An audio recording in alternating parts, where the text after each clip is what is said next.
Welcome to the Alternative Acoustic Podcast. I'm Chris of the Chris Woods Groove Orchestra, and this podcast is brought to you by Ibanez UK.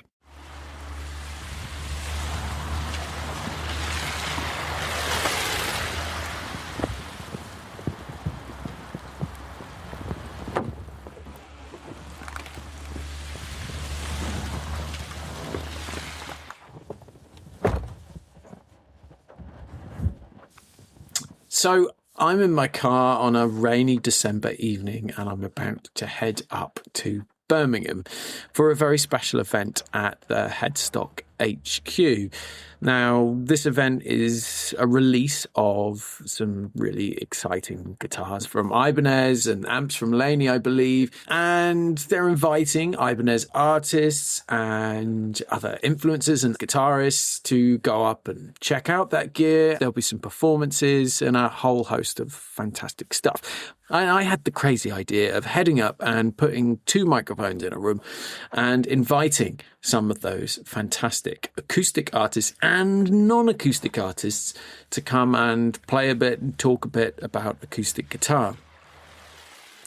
Now, traditionally, I tend to record this first bit of the podcast at the end once I know what those conversations are about, and, you kind of bring it all together and summarize the conversation. And of course, I'm doing things a little bit the other way around today. So I don't, in all honesty, know what's going to happen. But I know I'm going to be meeting some really interesting guitarists and I'm going to be talking to them, asking them to play a bit. And I'm going to put them into this podcast. How I'm going to do that, I'm not sure. Hopefully, I'll be able to splice it together with some really fantastic editing. I don't know, interspersed with some theme music. Maybe I'll record an introduction to each artist in post-production or something. I don't know. It'll work out. I'm excited and I hope you enjoy listening.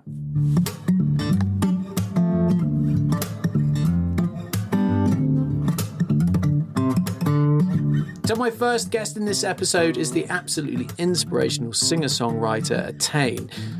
The conversation offers some really exciting tips on songwriting with fingerpicking and some really cool stuff on alternative tuning as well.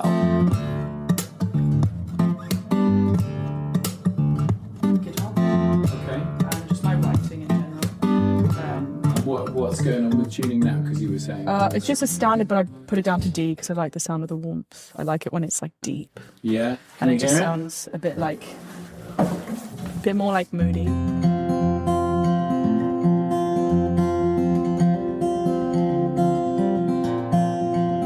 I might do it down to like a C. So, to explain it slowly, it's just everything, the proportions are exactly the same. Pardon? Have we started? Yeah, we started ages ago. Oh, sorry. Is that all right? Yeah, perfect. Okay, cool. But to explain, the proportions are lower. Yeah. No, the proportions are the same, Yeah. but they're lower. Yeah, exactly. So I just basically take standard tuning and just knock it down a bit because I just love the sound of deep sounds. Can I hear it again? Yeah, of course. Because I want to sort of go crazy.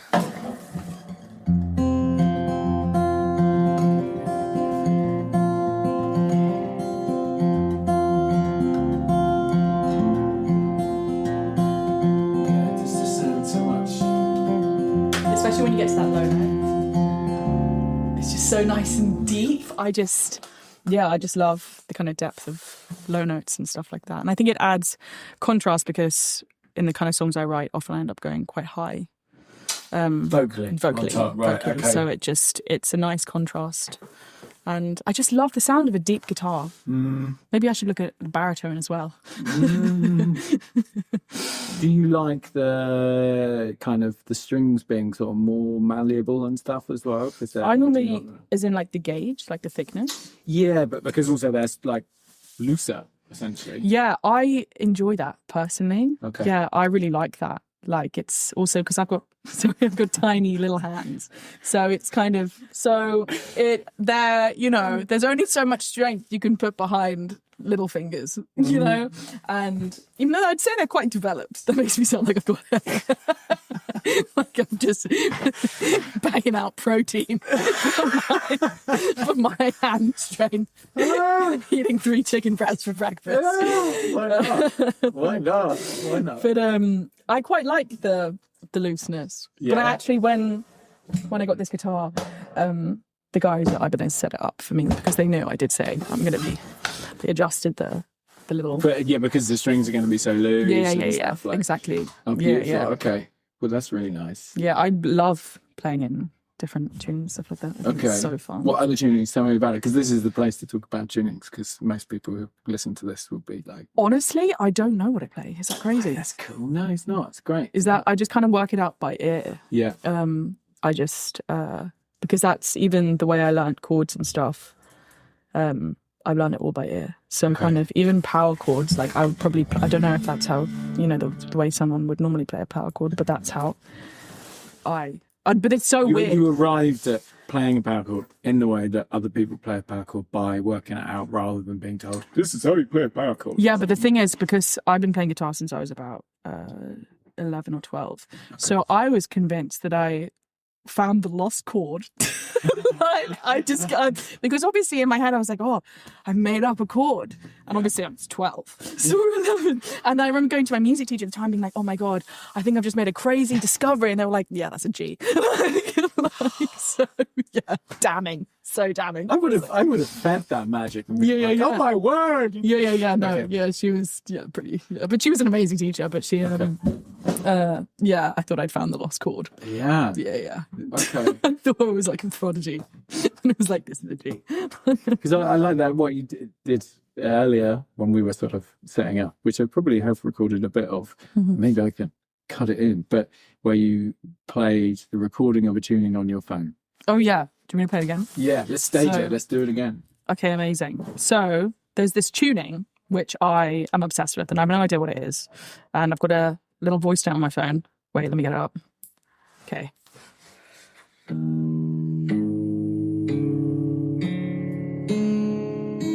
Okay, that's a bit out. Sorry. That's okay. It's like a 4 a.m. voice note. You're like, why are you up at 4 a.m., you freak? But so you just like noodling with the tuning, and then you arrived at that, and then you're like, I can't remember this because I really dig that. Yeah, literally that. I saw this girl online called Emily Trahan. I saw her live once, and she just plays in really cool tunings, and she's a singer. Okay. And I just thought, oh my god, that's such a cool tuning. I wonder what it is. And I'm very into like feeder bridges, that sort of thing. Yeah. And I just basically tried to work out that tuning, but flopped, and then found that tuning, and so happy accident, basically. Yeah. I mean, this keeps coming up with like other wonderful artists as well. That sort of stumbling. We were trying to emulate someone. In fact, Antonio Fulciani, who was the previous episode, or maybe the previous, mm-hmm. He was talking exactly about that, about trying to sort of be someone, but then arriving at something else. Yeah. What I really liked about your playing was the finger picking and simplicity of that, and the way that it sort of interweaves with vocals. So it would be lovely to hear it with vocals, because mm-hmm. I've felt, well, I don't know, is it a conscious thing? How it sort of pops in and out in between? You mean as in like the finger picking? Yeah. Yeah, just because I think it's probably, for me anyway, my ears find finger picking more stimulating maybe than strumming. Mm-hmm. And probably, I don't know, I just like it. I think it's really relaxing mm-hmm. and peaceful. And I guess because my mum like taught me my first ever like 3 chords, like C, G and D or something. And she was always finger picking. So I just copied. I just was like, oh, I want to finger pick. And now I just find it so zen. How relaxing is that? Yeah, you just tune into it.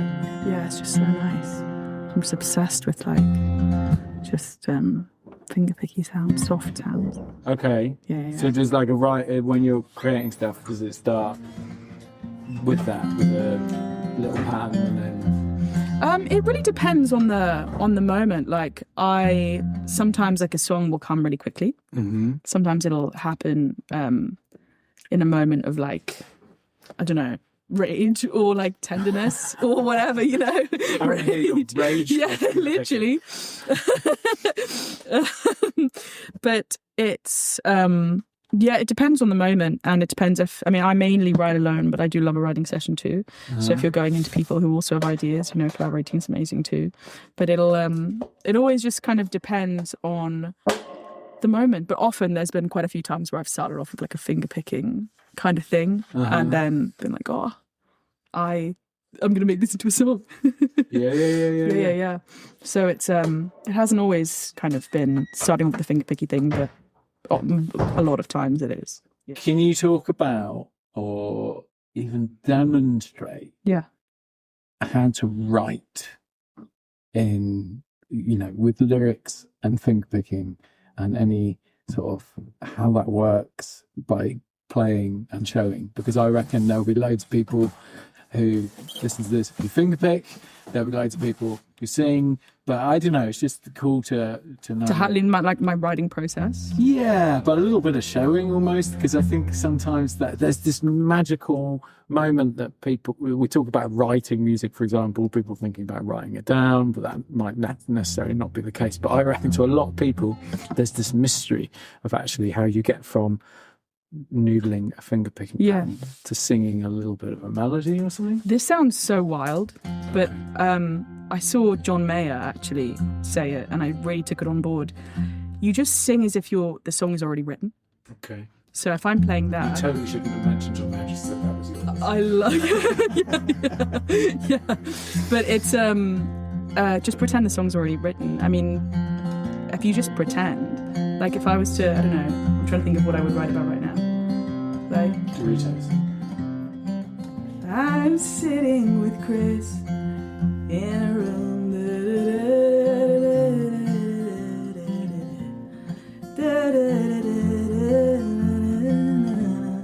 Like just that kind of thing. And you just kind of, you know, for me anyway, I will just sing a melody over a guitar line like it's already written, and kind of go in with that kind of like shameless confidence that, oh, this is going to be a song. And I think a lot of it is about, I mean, when I started writing, I was horrific, like painful. Like I feel sorry for anybody who witnessed that. But I think actually writing, you need to get through the stinkers, like to get to that place where you do feel confident about just to go in with a melody.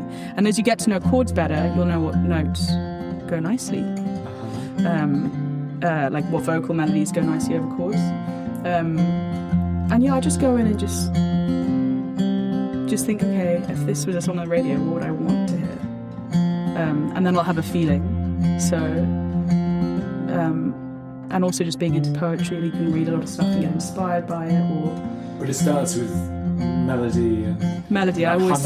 You're almost like humming a tune. Yeah, exactly, yeah. It sounds familiar. Do you constantly have a feeling that, did someone else do that already? Or... Do you know what, I used to, but I think... this is hilarious, this is such a niche story, but when I was like 13 or 14, I remember I wrote this melody and I was so panicked that it was another song, and I think at the time Ed Sheeran was being sued. Right. You didn't want to be. And I called up like a music lawyers being like, this is so... No, I called up a music lawyers and I made them listen down the phone while I sang. Does this sound familiar to you? And they were like, no, it doesn't. Can we help you? Oh, that's magnificent. Yeah, and I just was singing down the phone. Does that sound like something? And they kind of said this thing, you know, if something is that like something else, you know, there's a degree of, you know, there are patterns of notes that everybody will use, and chord progressions that everybody will use. So, and if you look back at different pieces of music, you know, there's an overlap. Yeah. You know, in all the different, you know, all these people who might have used this chord progression, and it might sound similar, but I think if you're scared that something actually sounds similar, you'll probably know in the back of your head what it is, even if you're trying to ignore it. Like, no, it doesn't sound similar. No, it does. It's interesting because that bit you said at the beginning, like, you know, write like the song's already written. Yeah. That, like, links to that the familiarity of it, doesn't it? Yeah. And but then you're, interestingly, because you're in D standard. Yeah. Right? Then essentially you're probably doing something quite different pitch-wise. Yeah, to definitely. Yeah. anyone else, because so many people write on the guitar in standard. Yeah, but I love that. I think it adds kind of. I love when you hear a piece of music and think, "Oh my god, that's kind of unusual." I like that. Yeah. Like even my most streamed song, which is "Pale Damp Cheeks," I think it's got in total about 5 or 6 million now. Wow. I wrote that just from picking. I remember the heating in the house was gone. My parents were out at church, and the electricity totally gone. It was winter time, and you could just see like the faint light from upstairs down the hallway. It was very kind of. It actually felt so cinematic, and I was just playing these 2 little notes, like all of these 3. It was super simple. And then I just started like humming, like pause for a second, love, for a second, love. And then into the song kind of, often I find songs write themselves if you're really inspired. And then you kind of stop and you're like, whoa, what just happened? But I think it helps to be feeling something quite potent at the time, because then you don't have to think of the words because you already know what you're feeling. And often the most hard-hitting lyrics and stuff like that, I think, are the lyrics that are just blunt and honest. Or there was a song that I wrote called Bedroom Walls, which is like, I've been talking to my bedroom walls because I never had the guts to call. And I was literally in my bedroom, and I remember I'd spent about 6 months thinking I'm going to write like an upbeat bop, and it's going to be so poppy and everything like that. And I was just chasing this idea of this like really big song that I was going to write. And then there was one day I sat down and I was like, you know what, I'm just going to be honest. Like, why can't I just be honest? Why am I constantly chasing that feeling? And that's when I wrote Bedroom Walls, which is my first ever song that I released. And something kind of clicked. I don't know, like the lyrics are like, I've got real good convincing them, but the I don't care songs that I keep on writing couldn't be more wrong. And it was just very honest at the time, because I was writing all these poppy, I don't care things, and none of them feeling right. And then when I finally sat down and was like, how am I actually feeling? Mm-hmm. Then it all kind of gelled together. So I think writing is a place you have to kind of drop your pride and just say, okay, what am I actually feeling? And that I don't want to say, and then say those things. I think it's important to get uncomfortable when you're writing, because those are things I feel that with me when I listen to music resonate. The things that, oh, I feel that. I probably would never say that I feel that, but I do feel that, And I think that's a really beautiful place in writing, that where kind of ugly things are said and things that are a bit, that are hard to say, and the things that are a bit kind of, whoa, is she okay? But can we go back to your Yeah. little sort of composing a song on the spot? Mm-hmm. You're in, what did we say you're in? D standard. And what was the picking pattern you were playing?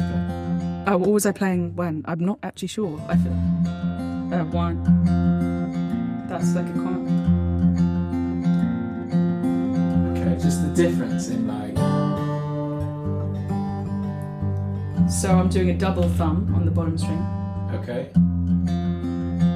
And keep it going with it.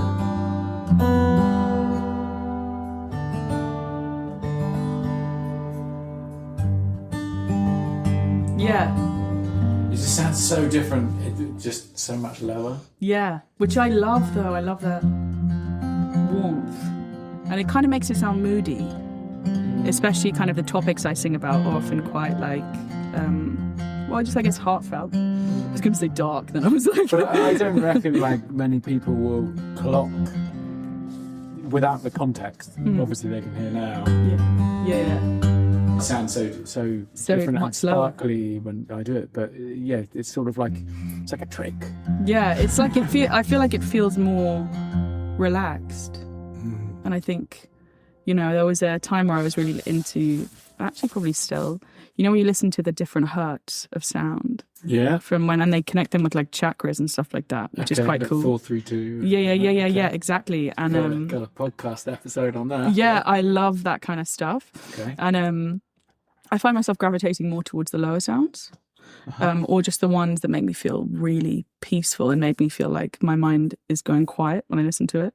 And I guess I got into those like a few years ago, and it just translated, because I didn't always play lower, but it just translated that I just love lower guitars and the way they sound so rich, so warm. Like at home I've got like a jumbo 12 string, and I just love the depth and the big warm sound. And because I've got quite a strong voice, so it's I don't know, it makes it feel rich, and I like how it complements the music, and I think it just sounds a bit more moody and a bit different, and it makes me feel more peaceful inside the lower tuning. Amazing. That was perfect. Yeah. Thank you so much. me writing a song on the spot. I'm with Chris in a grey room. He's so great. Is it a metaphor? That's it, yeah. That's it.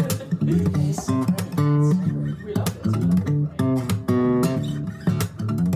So my next guest is the fantastic Thom Pankhurst, who I knew as an incredible electric guitarist, but turns out he is also the most incredible acoustic player.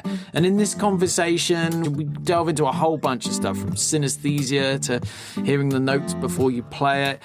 And he offers some really cool tips on doing some seriously cool stuff with the acoustic guitar. Oh yeah, and it also includes a guest appearance from the very wonderful James Laney. Yeah, I had the tuner wrong, so.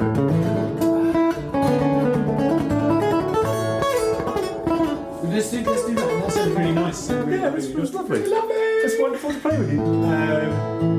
It's not often I say that to people. It's wonderful to play with you.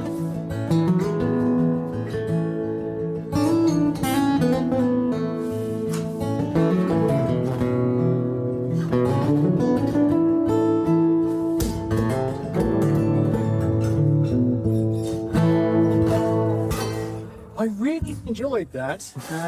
Yeah. Lovely. Good,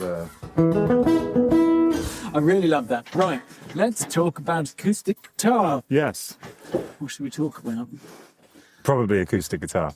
I figure that as this is the alternative acoustic podcast, then I should talk about how I play acoustic alternatively. Yeah. Yeah, and I do that naturally anyway, because I think inherently I'm quite bad at playing acoustic. Okay. But I sort of have like a general... This is exactly what listeners want to hear. Yeah. Bad acoustic. Yeah. So no, I don't come at acoustic from like a folk or typical acoustic background. Like I never did the singer-songwriter thing, although of course I've worked with people who do that, so I have to cover that ground. But like the main thing is just like, how does acoustic serve me rather than can I play the acoustic, if that makes sense. So it's like a separate instrument to me. Yeah. It's like a timbre thing.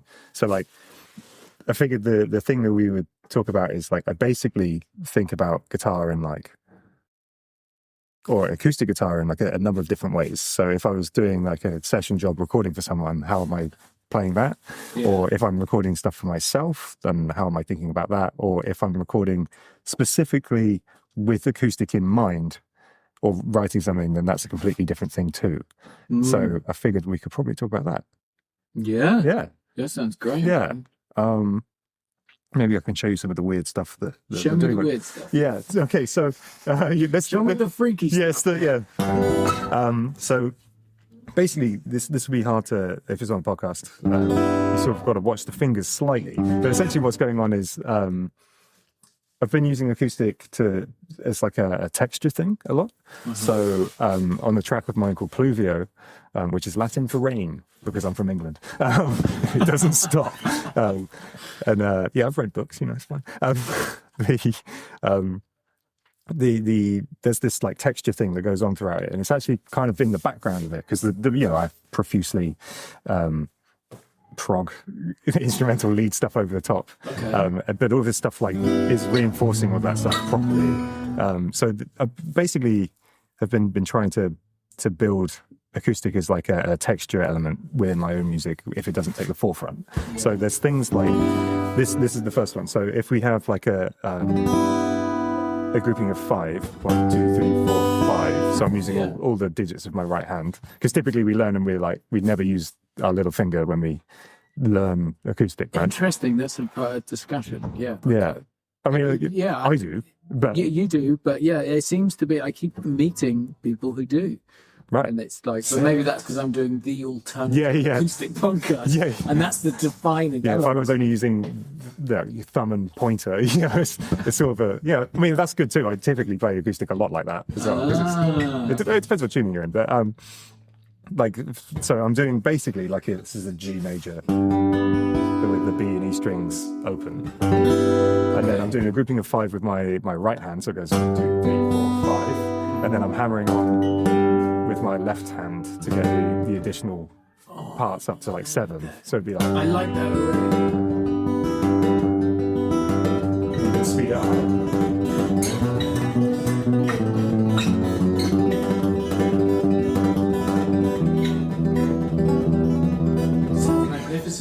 To me, that sounds like rain, like bouncing off a tin roof. Like it's got an element of like, you probably sat under some corrugated iron or something, at some point. Barely a day goes past. I'm not actually. Cowering under some tin. Can you? I'm gonna film that. That's absolutely fine. And can you break it down again? Yeah, absolutely. It sounds so cool. Yeah, so it's basically a grouping of 5 with the right hand. This is a G major, but I'm just not playing the A string. But I've left the B and the E strings open. So it's basically what we'll end up with this. I'm using all 5 of my digits on my right hand. So it's 1, 2, 3, 4, 5. And then I'm hammering on with my left hand so I can extend the grouping. So it's 1, 2, 3, 4, 5, 6, 7. 1, 2, 3, 4, 5, 6, 7. And some of them I don't do the hammer on thing, but it's more as a rhythmic effect. So underneath the music, there'll be this going on.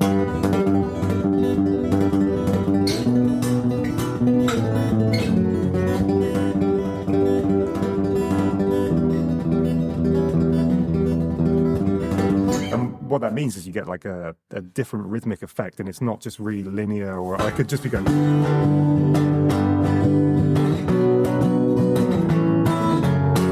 But it sort of bounces a different way because it goes around. So yeah, that's where that sort of came from. Is that rhythmically? What is that? So I'm thinking of this. It's difficult to tell because do you know? I don't think about it. I'm in the process of tabbing this stuff out. Okay, so but if it's it's more that I'm trying to fit it within the bar length correctly, so it could be it's just like it could be anything, but it's just that's how the part sounded to me. That's a percussive thing though, yeah, for sure. I like Andy McKean and stuff, so it sort of comes from there. But again, it's just a texture thing. It's like in the background. It's not the main thing that goes on. And there's loads of stuff in the latest album I put out. That's magical, man. Where the acoustic sort of comes in and reinforces stuff without taking the forefront, but it's still there and it's like beautiful parts. And like when you dive into the parts, it's like, oh, that's weird. Like that's really alternative. I'm in the right place. It's good. Yeah. So yeah, that's like one of the ways that I've been using them. So I've got things like, typically I double a lot of parts with the acoustic as well. So if we had chords that were just like the last track of the album.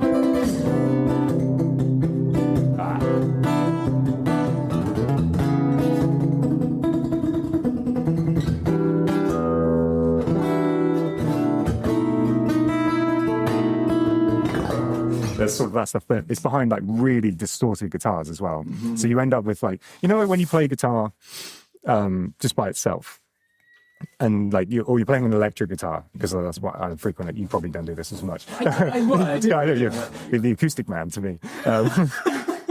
Is it like when you were a kid and you see a teacher outside of school? Yeah. Like, what? Well, why are you playing electric? What's wrong with it? When you're like playing electric, you typically are hearing the strings at the same time as the distorted parts if you're playing that. So even on like metal and stuff, like if it's low enough volume, you can just say. And that's something I kind of miss in like it feels in the top end. So like if you're doing really distorted stuff and you find it's not actually cutting through. Oh, I see. So from the experience of playing electric on your own, you hear the strings because there's a degree of acousticity. Oh, nice. Excellent. I come up with my own words too. That's just for the listeners, I flared my teeth as I said that. Yes. Gloriously. But that's, so yeah, you miss that acousticity. So then you I used it twice. So you're actually recording an acoustic guitar on top too. Yeah, sort of. You did that. But to some extent, it's also like a timbre thing. So it just changes the sound. It makes it. To me, it makes the distorted thing more beautiful, or it can add definition in to parts. Like, so for instance, if you've got a really intense distorted guitar part and you need it to cut through a little bit better, you can just record an acoustic over the top and just put it really low in the mix, and it just gives a little bit of extra stuff. So if I'm doing some of the lead parts off of the album doubled on acoustic, just because it changes the way that you perceive it. And it's a little bit more round, and there's more things going on, and there's more information there. So it's not just lead guitar. But then obviously if I've got to play it live, then it's just electric. So. That's great. That's really cool to think about the production element. Okay. Yeah. So there's all these weird parts, and like, so I'll be talking.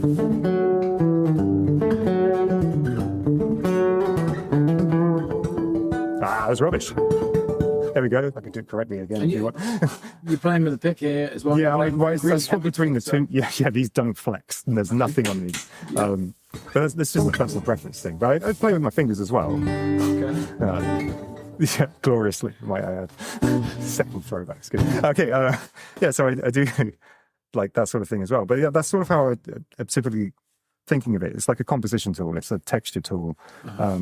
But then if I'm recording for other people, if there's like, I get sent over session work and do lots of home recording for people, and it's a really cool job, but it means you have to wear lots of different hats. So it's like, it's all very well being able to do the Andy McKee thing and all that thing for days. What a fantastic example of how it goes, yeah. No offense, Andy, but I can't do it nearly as well as you, so that was a horrible version of that. That's not how you sound to me. I've been to see you many times. I love you, Andy. Yeah, sorry, Andy. Oh, please I'd actually don't. really like Andy to come on the podcast. That would be wonderful. Yeah, there you go. Sorry, Andy. He's never going to hear this anyway. It's fine. So yeah, it's more like a texture thing. But then if I'm doing the session thing, then I can't really get away with playing like Andy McKee, because he's not going to fit underneath like a normal pop track or anything like that. Okay. So yeah, it's just wearing many hats and trying to.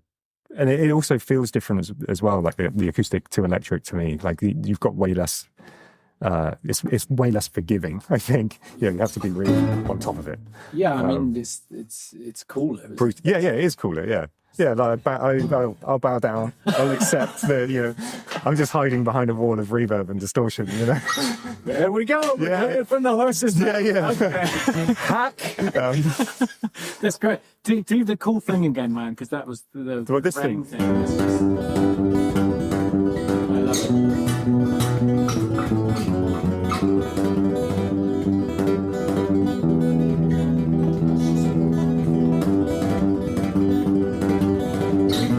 So the tune at the top would be like,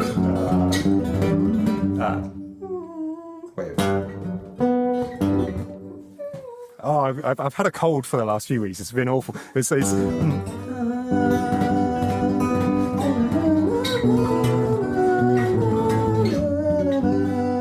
basically fit under these chords. Oh, hi there. Hello. Filming, or you know? We're recording a podcast, but this is fantastic that you come to join us. No, do. Mr. James Laney himself. Yeah, the main man. Hello, listeners. Please remember to buy Ibanez guitars. The alternative acoustic brand for 2026. That would be a fantastic way to roll an advert that you just come in halfway through. That would be great. I should point out that this was organic. Yeah, this wasn't pre-planned, We just listen to Tom do this. Oh, this is so beautiful.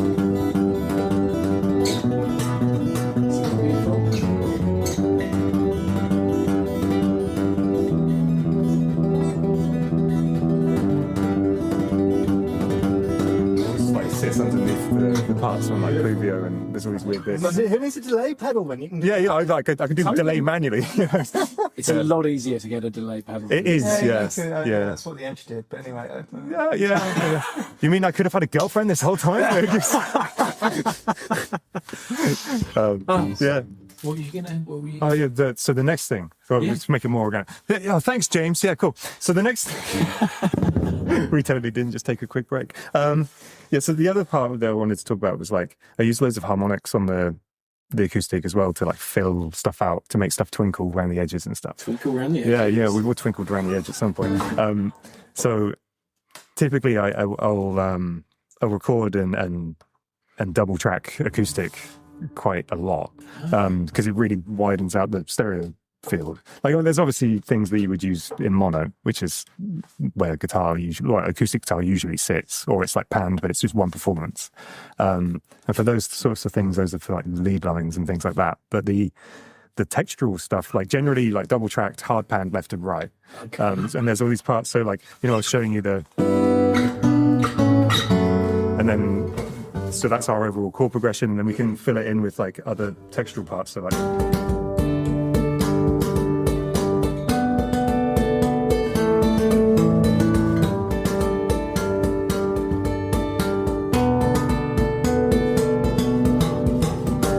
so there's like parts where it's just percussive. I'm not making the note, but it's just, and like the thing that I've noticed the most with that, and is useful for anyone who's recording this stuff as well, or it might just be me, is like, if the note is mostly there, it generally comes across well. Like, so you can get away with not getting the full harmonic out, because it's the percussive nature, that it's a rhythmic thing in my head for stuff like that cuts through. So that's at least how I'm thinking about it. So it's more like, I've just put some stuff to it, and it like fills out the track a little bit more. So I thought that was quite maybe an interesting thing to talk about there, but just fill that stuff in. Yeah. You just did. I just think it's interesting, that element again of talking about the acoustic guitar in a percussive way. I think it's in like Sibelius that the guitar is listed as a percussion instrument. Because it is just. Why do you find that funny, Sean? No, it's just it's so beautiful. But it's, do you know what I mean? It's like. It's a percussion thing, isn't it? Yeah. It's different from the electric anyway. Yeah. In the sense that it is a really, it's about how it seems to be more about attack of notes. Yeah, it's more like the articulation of it is more important to me than the note in that sense. Yes, rather than the harmonic element or the pitch element. Absolutely. That's what sort of stands out. So I was going to tune this in something weird and show you something else as well. Do.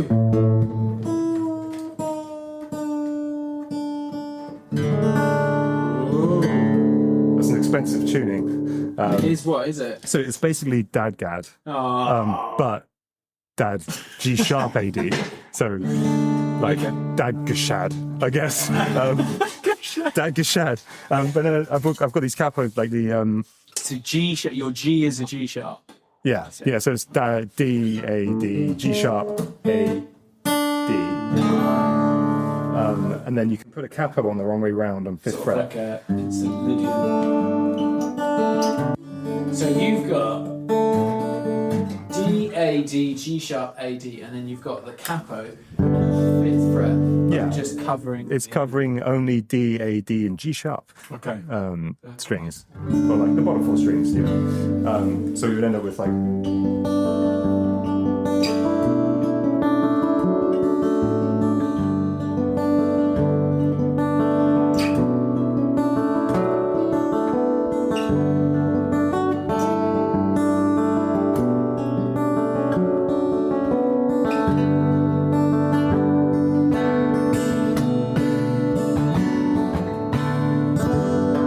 So I've been messing around with stuff like that, but it means that you can go behind the capo on the top 2 strings. So you get all these like.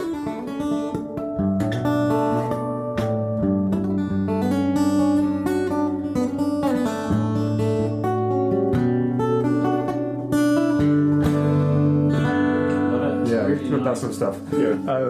Yeah. So but like I've been working on these like tapping things as well, so you can. So we can go.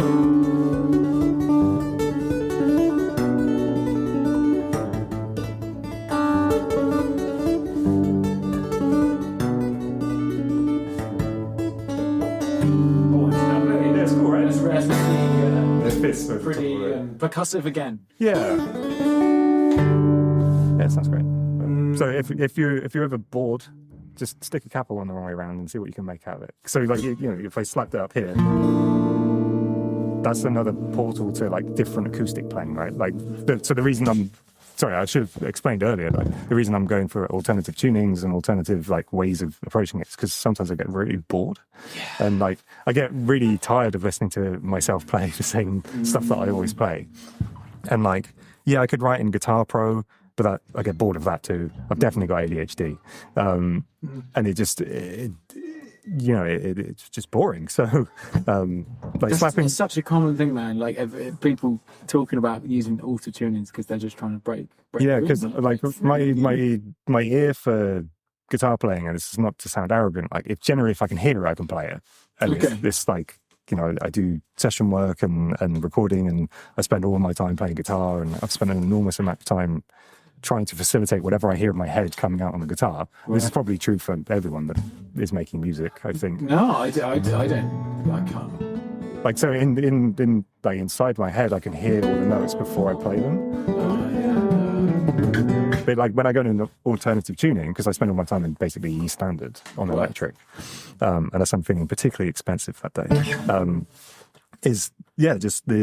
it just breaks out. I don't know where to put my fingers. It's like a new puzzle to solve, and like you have to work out the intricacies of each tuning. Yeah, and that's really fun to me. Like, Can we talk? We should talk about you saying that you hear the note before you play it. Yeah, I think that's quite it's weird, right?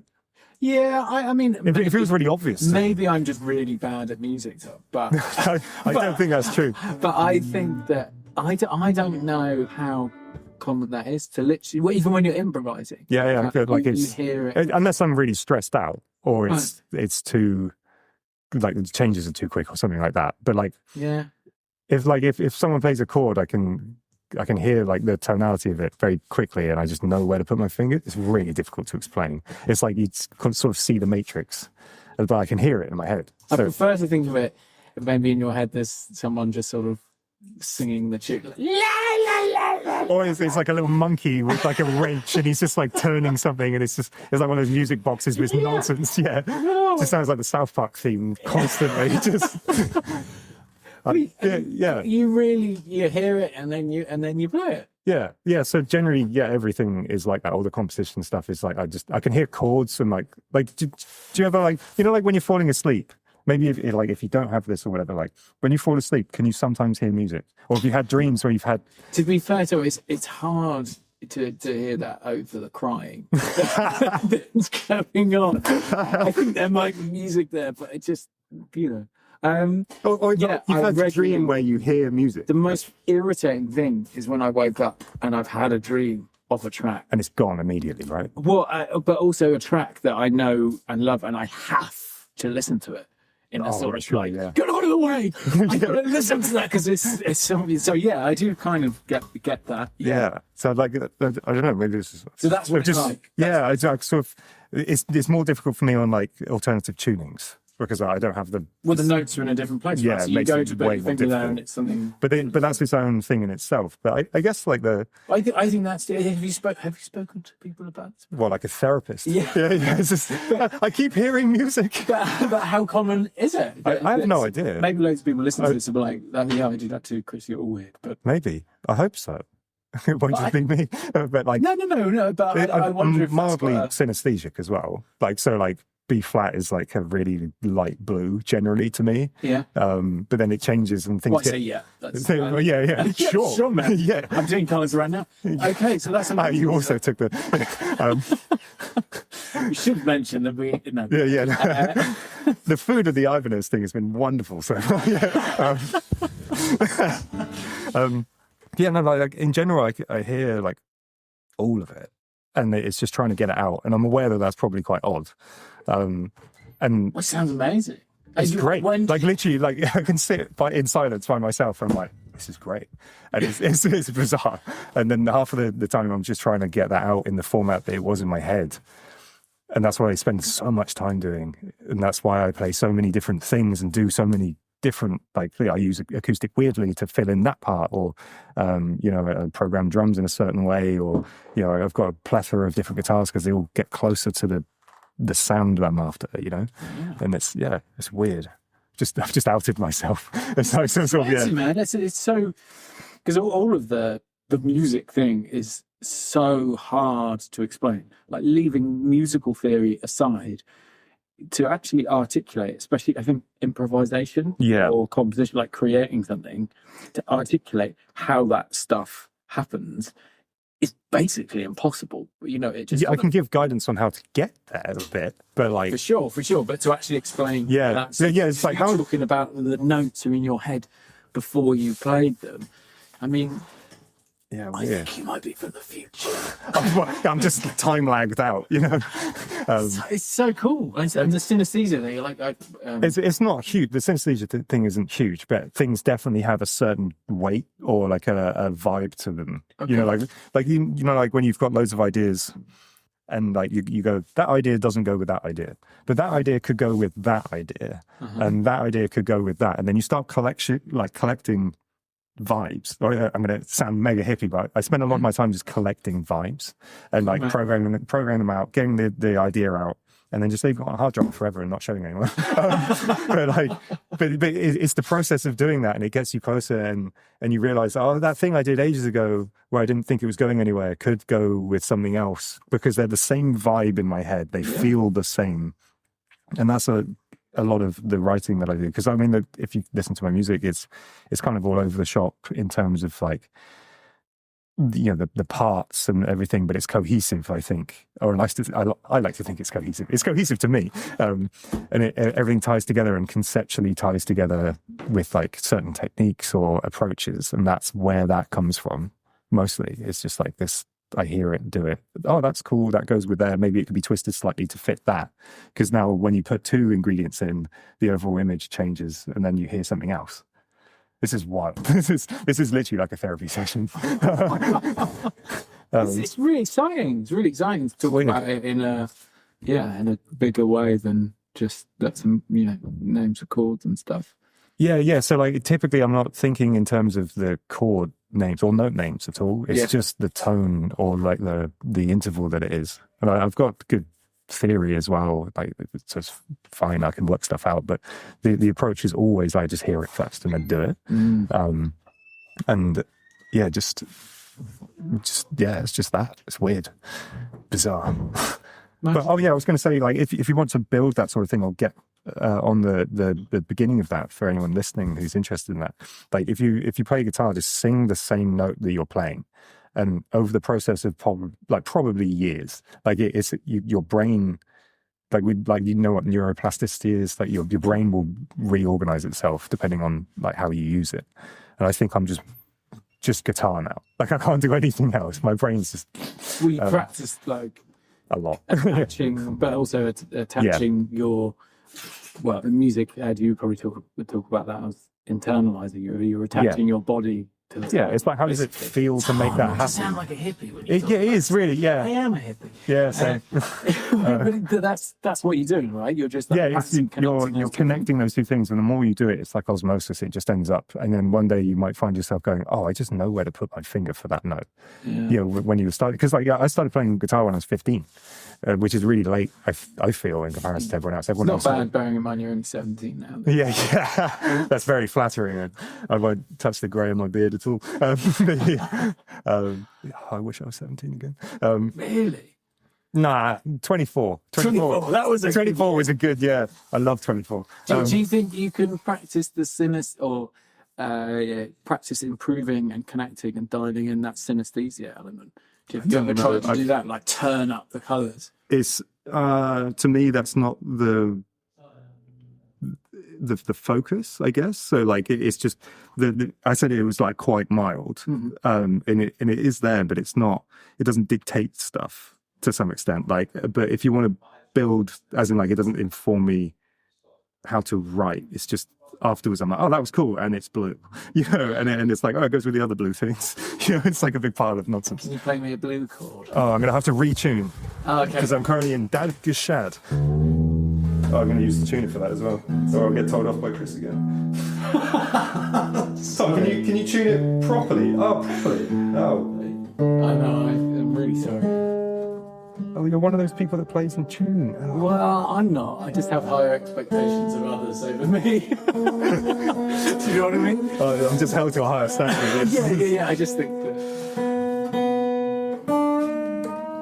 do like a spinny chair though. That's really Oh nice. yeah, Really. I have a spinny chair at home, but mine goes, but it goes to the left really like listlessly. It's really annoying. Oh man, well I share my musical space with my wife, and she wanted one of those orthopedic sort of chairs where you sit like forward and then you're like leaning on your shins, and it's supposed to be like the way that you sit. Oh, one of those Neely things. Yeah. It's just so irritating. Is it? Can you play guitar on it properly? Oh, barely. I nearly fall off it. It's just awful.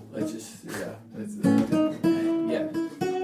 Anyway. So here's an example. So we could like obviously I've had a cold for the last week. But like if we let's start in the register. I can actually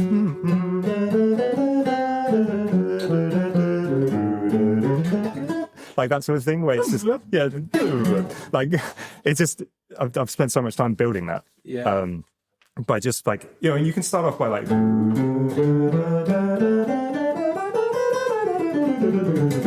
Love it. because like everyone knows minor pentatonic, or if you don't know minor pentatonic, you should. It makes guitar easy.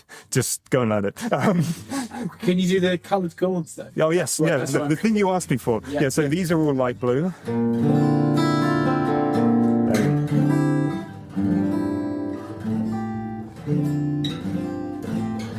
So I'm wondering if people listen to that and like. It makes them blue. It makes them sad. It's like, why do you keep playing that? Yeah, I can get blue. Not a band. Okay, give me another colour. Orange and purple mixed together. It's sort of like a sunset orange, So Okay. and Yeah. because that's all. They're all different keys. Like I'm modulating between like this is this and not the same key. Unless we're playing from like Okay. different modal spreadsheet. But Can you play one and then I'll guess the colour? oh, brilliant. Okay. This could be the thing. It's a G chord. Yeah, but what colour is the G? Go on, do it again.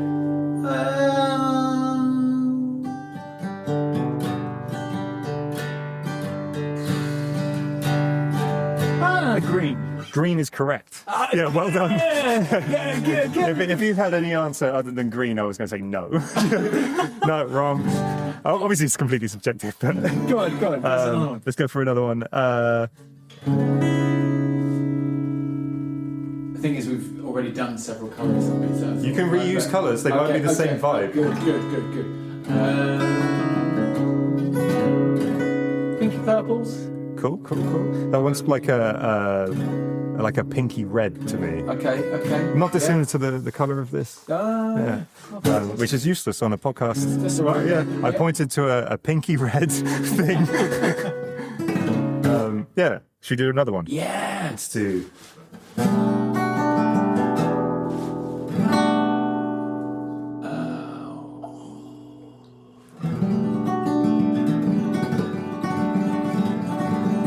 Blue. To me, that's the same vibe. But it's not to do with whether it's an 11 or got extensions in it. It's more just they just sound a certain way. Well, this is interesting that if it's pitch or It's not any of it. It's just or- vibe. It's really weird. Just the Yeah, and you can make it more like spiky if you. That's right. That's Yeah, amazing. weird. We're Yeah. going to do that every episode. Guess the colour. Guess the color, and then you have to ring me up. Was he right? But I have a friend that has synesthesia, or is a synesthete? Is that Synesthete. Is that- Amazing. hello? But yeah, I'd be interested to know. We should get you together and see. What, Yeah. Have you? Well, if they're more synesthetic than me, then they take priority because they'll be more right. Surely. But it's not. It's just something magical, isn't it? Anyway, you know what I'm talking about. Tom, everything we've done is wonderful. Fantastic. Can I play some chords to end? Yeah, There's some yeah, more. That's great. I'm just glad they're in tune. That's the best end. I'm just glad they're in tune. So my guest in the next clip is Liam Stephenson, and in fact, just before he came in to record this clip, I watched his performance, which was utterly incredible, completely virtuosic, very much an electric guitar performance. And then he came in and had a chat with me and played the most sensitive and gentle acoustic short composition, which you'll get to enjoy as well.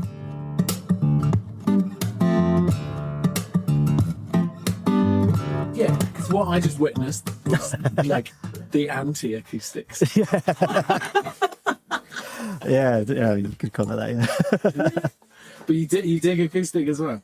Well, I started on classical guitar. So like a lot of my playing kind of comes from that. I do a lot of finger style stuff just like at home. I'll pick up the guitar. Yeah. And there's like, it's almost like meditation, I guess. Like just kind of,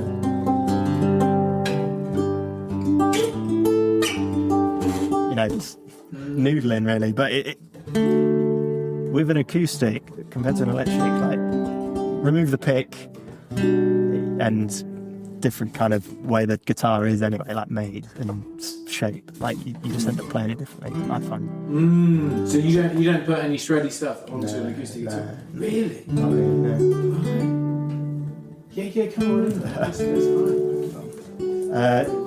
Yeah, it's all just kind of like I've got loads of like acoustic stuff I've written that just I'll probably never release or anything. You should play it now. Yeah, like it's like half songs. Yeah, and then, give me a half song. Yeah, and then like I'll then end up doing more of the metal stuff and then not do it. But this is kind of one idea I've had floating around.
Sounds gorgeous. Yeah. But it sounds like such a different sound world to like. Yeah. That's what I like about acoustic stuff. Like you have to make something without the reliant on effects, and it's just kind of like, I mean, with most music, it's just like melody. How do you make a melody sound really good? A lot of the times, I find it when writing.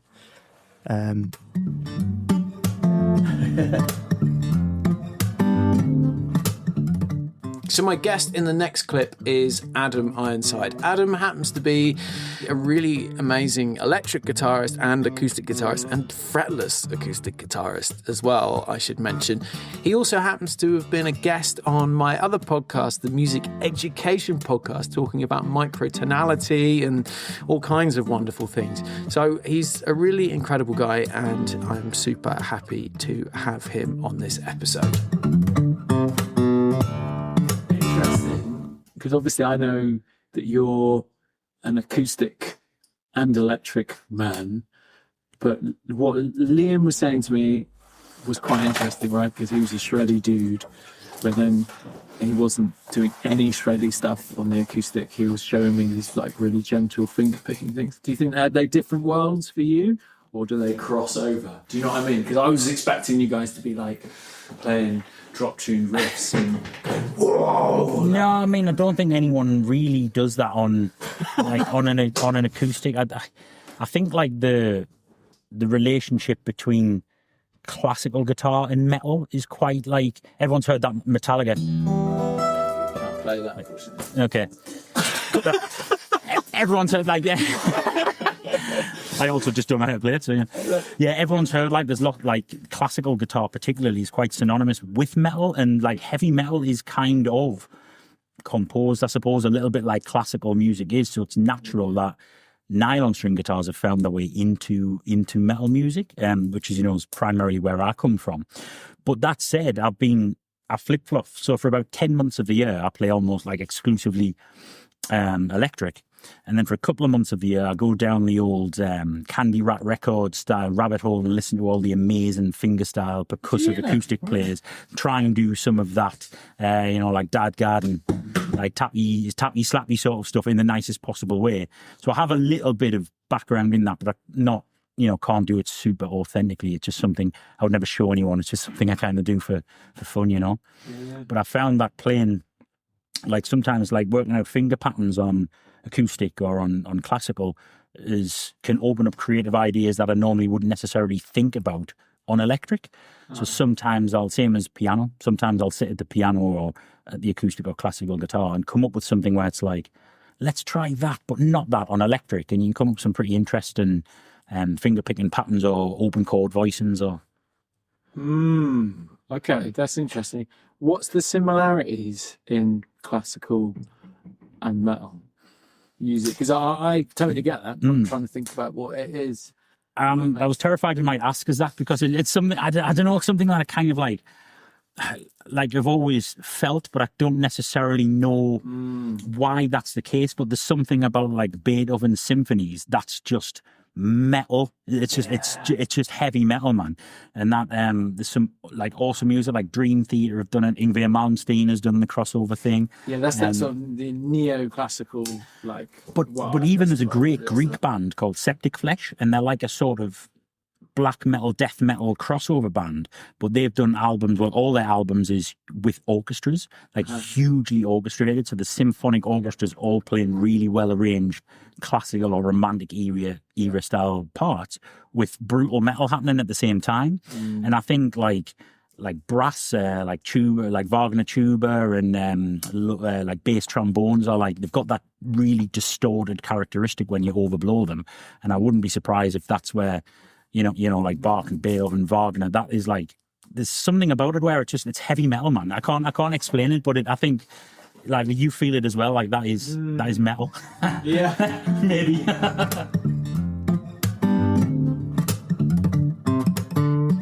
So one of the fantastic things about this event was talking to guitarists who weren't necessarily solely acoustic guitarists. In fact, quite a lot of the people I spoke to were known most as an electric guitarist, or in this case, actually a bass guitarist. So my next guest is Tiggy, or Tiggy Bass. She's an absolutely fantastic bass player and some really fascinating things to say regarding playing acoustic bass.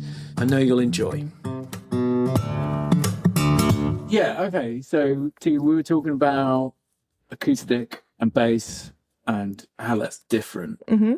I think acoustic bass is like opens up a completely new sort of realm of creativity. Like for me at least, anyway. And like, I find I like listening to metal songs a lot, and I also like being able to challenge myself. And I think being able to sort of envision what that could sound like on an acoustic and then play around with it and like put the chords with it and sort of come up with different chords. I find that on an acoustic is so much more, because obviously an acoustic guitar is quite a self-accompanying thing, isn't it? Like you can do a lot with an acoustic guitar as just like one thing. You can sing over it, but like a lot of the time it's okay as like a standalone instrument. And I kind of like sort of playing around with the potential and the possibility of doing that on an acoustic bass, or like even with like layering and stuff as well. So like I like being able to pick out the chord patterns and sort of all of that kind of thing, but then like putting over like a vocal melody on top, like playing a vocal melody with like bass as well. So Why does that work better on acoustic? I feel like with acoustic bass, there's sometimes it feels like there's a lot more feel. Like with electric bass, you can play around with it, and you can go down the effects route and stuff, and you can really make things sound cool. But I think with as a standalone thing, you don't have to do that much to an acoustic bass for it to sound really warm and inviting and interesting to listen to as well. I think, and from a sort of a vocal perspective, it's just I find it works really nicely in conjunction with the chords, and you can get a lot of variety.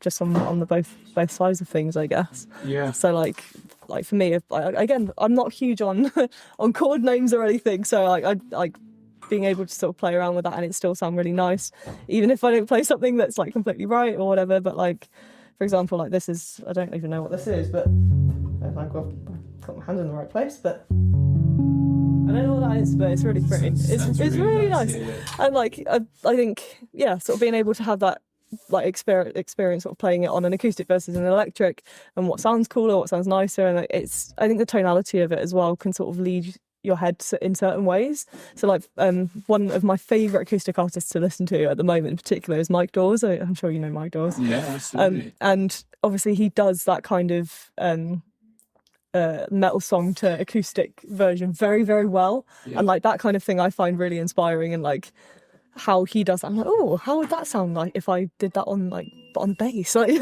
haven't gone down the route of the percussive side of things and the tapping on the, I feel that's something you do a lot, right? Is that something you experiment? Sometimes guitar, yeah. So I think they could having that possibility as well, the potential to sort of add your own percussion if you need it to. I think that's also quite a creative option that you don't always have on an electric bass as well. Yeah. So I think having all of those sort of different elements, there's so much you can play around with, and having again someone like Mike Dawes or I'm not too familiar with other acoustic artists. Are there people doing that on bass? Not that many, not as far as I'm aware. I mean, I'm sure there is someone out there who is doing that kind of thing, but I don't think I've heard that many people do anything on acoustic bass. I don't know why, because I think it is. Yeah, there we go. I think it's a lot of there's a lot of potential there, I think, and particularly just for arrangements and stuff as well, being able to, again, the whole percussive thing, because I'm not a singer myself. I don't enjoy I enjoy singing, just not in front of people. So having the room to sort of add in and do all sorts of stuff like that and make it interesting without having to use your voice is quite nice for me. Perfect. My next guest is Jamie Slays, who is very much synonymous with all things metal and electric guitar and big riffs. What's really cool about this short conversational clip is he sheds some light on a viewpoint or a view of the acoustic guitar that I think a huge part of the guitar community have, and in fact the wider world really. It's kind of a perspective of what the acoustic guitar is and where it stands in the kind of the journey of playing guitar. Yeah, it's a bit interesting. Yeah, totally, man. Really interesting. And how's your relationship with acoustic? It's kind of non-existent. I'm not someone like most people I know who started on an acoustic. Mm-hmm. I actually believe, I've said it a lot of times in my videos and stuff, that acoustic gets a bad rep in guitar because it's seen as a beginner guitar. I used to teach guitar and I bought an acoustic for that only reason, and then once I stopped teaching I got rid of it. And parents are always like, oh, you must start on an acoustic, because I'm not going to buy you an expensive electric if you're not going to commit to it. But that's like saying, I want to drive a car. Well, first you should start on a moped. Some people do that, but that's not the same train of thought, is it? I got to admit, when you said that, I was internally triggered. Yeah, but then of course, because that's true, isn't it? But if you want to be the next, these people that are incredible with acoustics, there's that guy who was on American Idol or something, Marcin, or what his name is. He's incredible. The guys from Polyphia, people who do acoustic, really famous country people and stuff. They're not only playing an acoustic. The acoustic is their instrument. Dolly Parton, all these kind of people. Yeah, it's their thing. And if you give them an electric, they might go, oh, I don't really know how to play this, because it's a different instrument altogether. It's like saying play a bass if you want to play guitar, because bass is easier. And it's well, that's not true, because Victor Wooten's stuff, and I can't do that. So I would say I'm not a bass player, I'm a guitarist who can play a bass.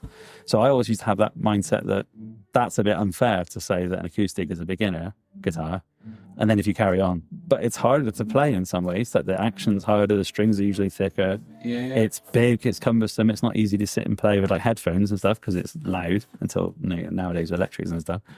So I like acoustic stuff, like my favourite band's Metallica, so I like all their clean stuff that they do, and it's all I can really play on an acoustic, to be fair, like chords and stuff. But I've never been drawn to one because I would just play like a clean guitar or an acoustic simulator or something.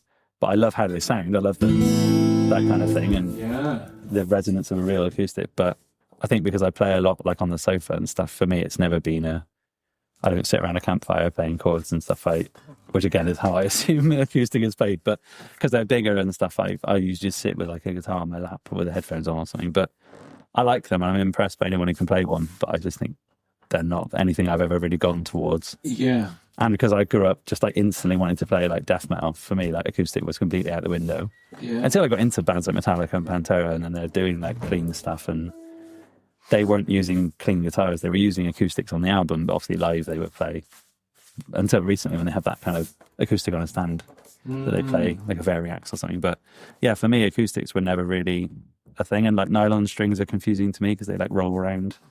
And like classical stuff, like Spanish ones are incredibly big, like the frets are huge. I love how they sound. I love the kind of like rasguedo stuff that people do with multiple fingers and ups and downs, and I've never been able to handle that. To me, that's a whole new technique that you'd have to sit and learn.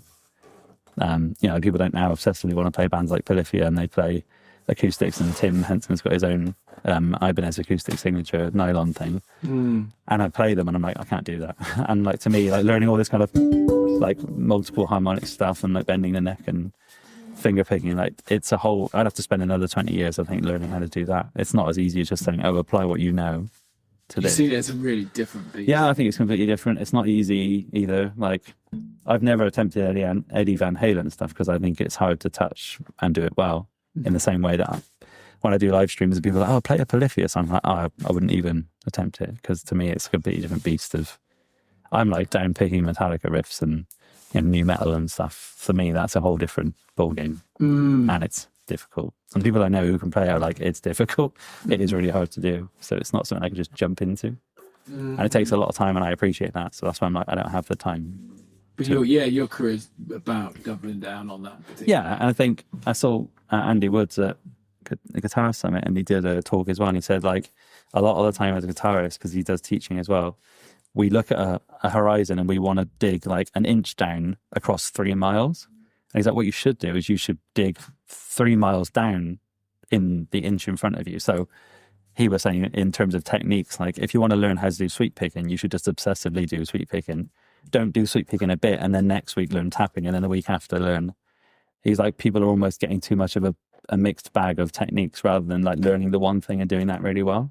And I think it resonated with me the most, because in terms of writing music or doing content or playing guitar, we tend to, I'm different because I grew up not knowing I had ADHD. So for me, it was like, I just want to learn that riff and I want to go on to the next song and learn another riff. And I wanted to have a bag of karaoke riffs kind of thing.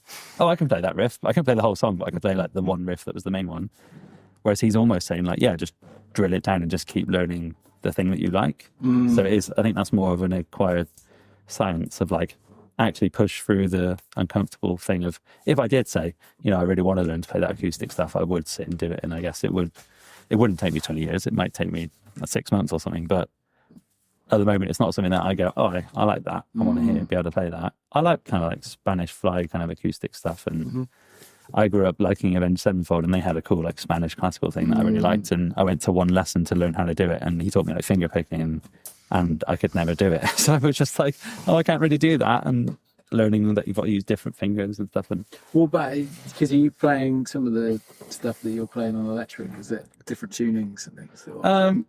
It generally is, because that's why I've got a huge collection. But my go-to at the moment is just E standard still. Like, really? Right. Yeah, believe it or not. Like, I'm 37 now, which isn't old, obviously, but compared to a lot of the 18-year-olds I know, is twice their age. And they're all playing like 8 strings and doing crazy tapping things. And I grew up where corn were prevalent, and tuning down was just to play like drop D riffs on a 7 string, which is basically the same thing but lower. So for me, I was always in the drop A's, drop C's, drop D's. It was always drop tuning with one finger. Okay. And then you always see there's like almost like a camp of guitarists. I don't know if it's the same in acoustic, where if you hand someone who generally plays drop tunings in a standard guitar, they won't know how to play it. Or they won't not know, but they don't know what to play on it. Because I have friends who only play in like double drop E on an H string, and when you give them an E standard guitar, they like, all I know how to play is Metallica, and that's it, because everything else is double drop E, which is their comfort zone. But in lockdown, I was sent a few guitars by Jackson, and they all have Floyd Roses on, so they're all in E. So I was like, I'm just going to play in E for a bit. And I just kind of went, oh, I kind of like E standard again. Let's make E standard heavy again, because the further you go, how far do you go when you get to a 9 string? Eventually it might circle back round and go back to E standard again. But then there's a lot of bands I like that are playing standard and stuff. But yeah, for me, I do play in lots of different tunings because all the bands I cover are in tunings. But for me personally, I like to stay in E standard now. Amazing.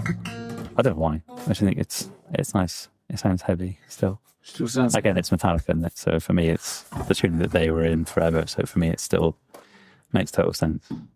Cool. Which is cool. A huge thank you to Ibanez UK for making this conversation possible.